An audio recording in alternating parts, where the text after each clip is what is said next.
Selamat datang di podcast Kampus Bicara. Hari ini kita akan membahas topik yang penting nih tentang sosial pramaksis. Tapi sebelum itu, tentu saja saya tidak akan membahas ini sendiri. Saya sudah ditemani dua bintang tamu kita, yaitu Kak Bintang dan Kak Riza. Halo teman-teman semua. Baik, kita masuk ke materi ya. Menurut Kak Bintang nih, sosial pramaksis itu apa sih? Menurut saya, sosialisme pragmatis itu dia pemikiran sosialisme sebelum Marx gitu. Jadi lebih tepatnya mereka itu memperjuangkan keadilan gitu sih. Mereka yang ingin hidup adil tanpa penindasan. Oh, tapi kayaknya ini topiknya panjang ya. Jadi kita akan mengasih batasan. Oke. Apa aja yang akan kita bahas kali ini? Ya, itu cuma ngebahas di sini sedikit ya. Cuma ada tiga hal yang akan kita bahas di hari ini. Pengertian sosialisme pragmatis Yang dan pertama. yang pertama dan yang kedua tokoh-tokoh pentingnya. Oke. Dan terakhir deh, Apa? contoh gagasan serta pengaruh terhadap pemikiran Marx. Oh gitu. Nah, kita akan membahas tiga hal ini. Oh, oke. Karena kita akan membahas tiga hal itu, jadi kita akan masuk ke segmen pertama ya, tentang pengertian pramaksis. Kalau menurut saya, sosial pramaksis itu pemikiran yang muncul pada abad ke-18 sampai abad ke-19. Ini pemikiran ini muncul karena waktu itu para buruh itu kerjanya sangat-sangat panjang, tapi dibayar gajinya kecil. Terus bahkan perempuan dan anak itu dipaksa bekerja. Makanya para pemikir sosial atau orang dulu itu mikirnya kayaknya sistem yang sekarang ini nggak bagus deh. Jadi mereka pikir ini harus diubah. Terus Kak Bintang gimana itu? Menurut saya sebenarnya tujuan mereka itu simpel ya. Ya. Seperti yang tadi aku udah jelasin, mereka itu hanya ingin kehidupan yang lebih adil, tanpa kesenjangan, terus juga tanpa penindasan. Tapi kan nih Apa? beda lagi sama si Marx. Oh. Mereka ini belum berpikir soal revolusi atau konflik kelas. Jadi mereka ini masih lebih percaya bahwa perubahan itu bisa melalui pendidikan, bisa melalui moral, bisa melalui komunitas ideal yang damai yang lainnya gitu. Oh gitu. Padahal itu seperti apa ya, angan-angan aja ya. Iya. Tapi harus ada ide loh. Idenya apa sih? Jadi kita sekarang ngebahas sedikit sih ini. Ada tiga hal yang akan kita bahas di hari ini. Pengertian sosialisme pragmatis Yang dan pertama. yang pertama dan yang kedua tokoh-tokoh pentingnya. Oke. Dan terakhir deh, Apa? contoh gagasan serta pengaruh terhadap pemikiran Marx. Oh gitu. Nah, kita akan membahas tiga hal ini. Oh, oke. Karena kita akan membahas tiga hal itu, jadi kita akan masuk ke segmen pertama ya, tentang pengertian pramaksis. Kalau menurut saya, sosial pramaksis itu pemikiran yang muncul pada abad ke-18 sampai abad ke-19. Ini pemikiran ini muncul karena waktu itu para buruh itu kerjanya sangat-sangat panjang, tapi dibayar gajinya kecil. Terus bahkan perempuan dan anak itu dipaksa bekerja. Makanya para pemikir sosial atau orang dulu itu mikirnya kayaknya sistem yang sekarang ini nggak bagus deh. Jadi mereka pikir ini harus diubah. Terus Kak Bintang gimana itu? Menurut saya sebenarnya tujuan mereka itu simpel ya. Ya. Seperti yang tadi aku udah jelasin, mereka itu hanya ingin kehidupan yang lebih adil, tanpa kesenjangan, terus juga tanpa penindasan. Tapi kan nih Apa? beda lagi sama si Marx. Oh. Mereka ini belum berpikir soal revolusi atau konflik kelas.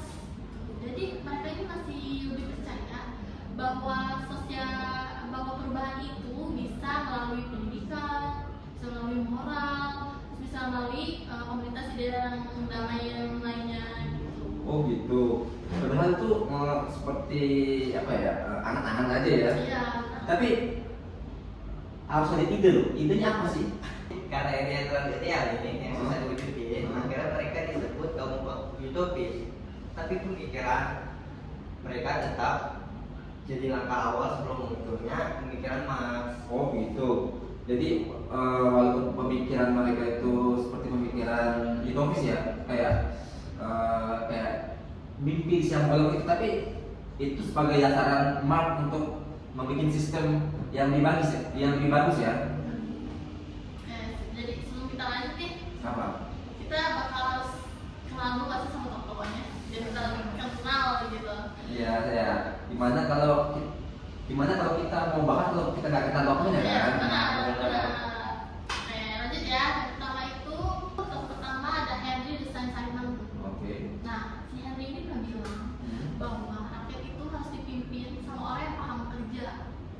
Contohnya itu seperti ilmuwan, seperti insinyur, ya kan?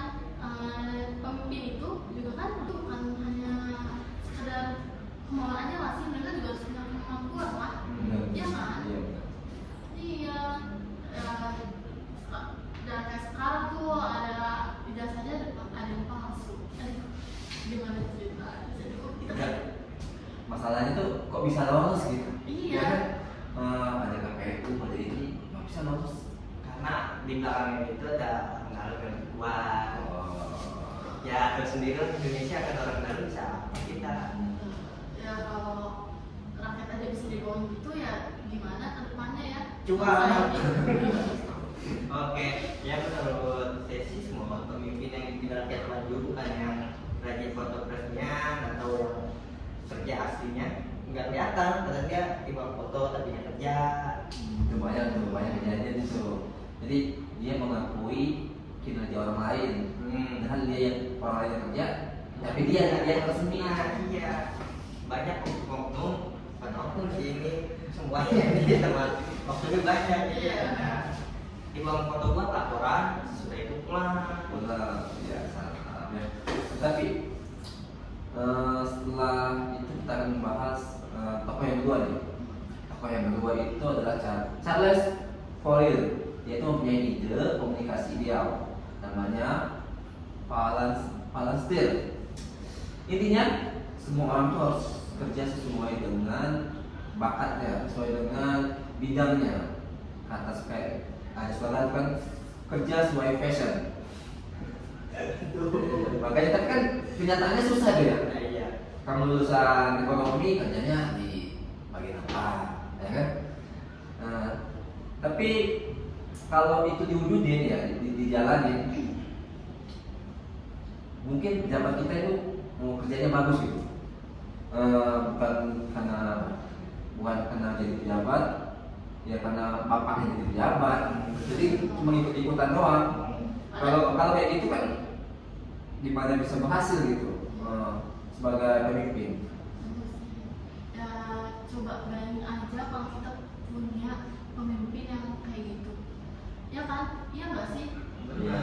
Di zaman sekarang misalnya jadi menteri ya karena memang ahli gitu ya kan, ya bukan karena teman sama presiden tiba-tiba kucuk-kucuk yang udah jadi menteri, ya karena mereka juga Nggak kompeten iya gitu. nggak kompeten. Ya gimana gitu? Gimana yang mau maju kitanya? Iya, benar seperti itu. Jadi yang terakhir ada Robert Owen, pengusaha Inggris yang sangat praktis di dalam mencari kerja, yang lebih manusiawi gitu loh. Jadi yang melanggar, ada lagi yang melanggar kerja anak, yang dibawa dibilang kerja maksimal di Indonesia itu bisa kerja umur berapa sih? Iya. 17 17 ke atas sama Iya. anggapnya 20 lah. Iya. Nah, dewasa. Nah itu nggak ada dia di bawah 20 itu yang kerja. Dan meningkat cara kesejahteraan pekerja.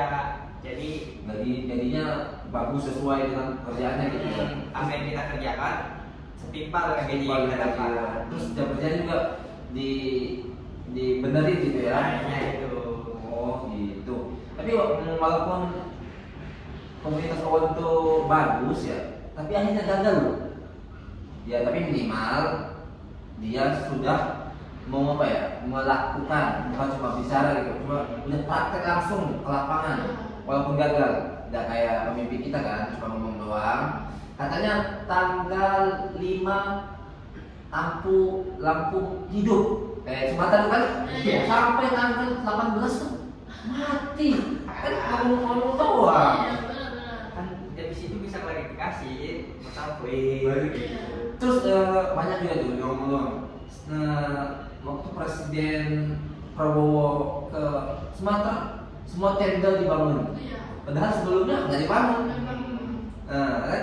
Terus lampu dinyalain, waktu Presiden Prabowo balik mati lagi lampunya. ide pragmatis kata pragmatis ternyata pengaruh ke Marxis dan Engels cukup besar. Pengaruh itu besar. Pengaruhnya besar ya, walaupun cuma terdengar kayak hayalan, tapi itu menjadi dasaran bagi Marx untuk menemukan sistem yang bagus.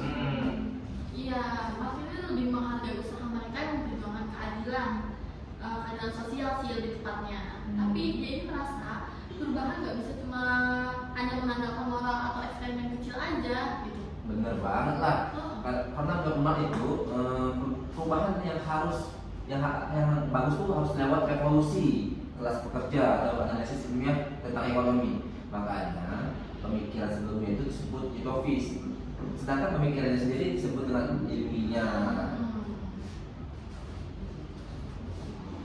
Jadi gimana kesimpulannya kayak gitu? Jadi kalau disimpulkan, sosialisme pragmatis itu semacam langkah awal untuk melawan ketidakadilan kapitalisme nggak. Karena mereka ini mencoba membangun masyarakat ideal secara damai meski terdengar utopis yang seperti tadi Kak Alam bilang. Oke, benar sekali. Tokoh-tokohnya Saint-Simon, Fortier, dan Robert Owen memberikan dasar moral dan sosial yang kemudian dikembangkan Marx dari teori ilmiahnya nih. Ya, yang seperti yang kita bahas, walaupun ide-ide mereka kayak utopis, kayak hayalan, tapi itu sebab menjadi pintu masuk bagi Marx untuk menemukan sistem yang lebih tepat di sesuai dengan kenyataan. Iya, betul. Sepertinya pembahasan kita kali ini cukup sampai sini. Ya, terima kasih buat Kak Rani, Kak Vika. Terima kasih untuk Kak Vika dan Kak Riza udah sempat hadir di podcast Kampus Bicara. Terima kasih untuk para pendengar dan sampai jumpa di season selanjutnya.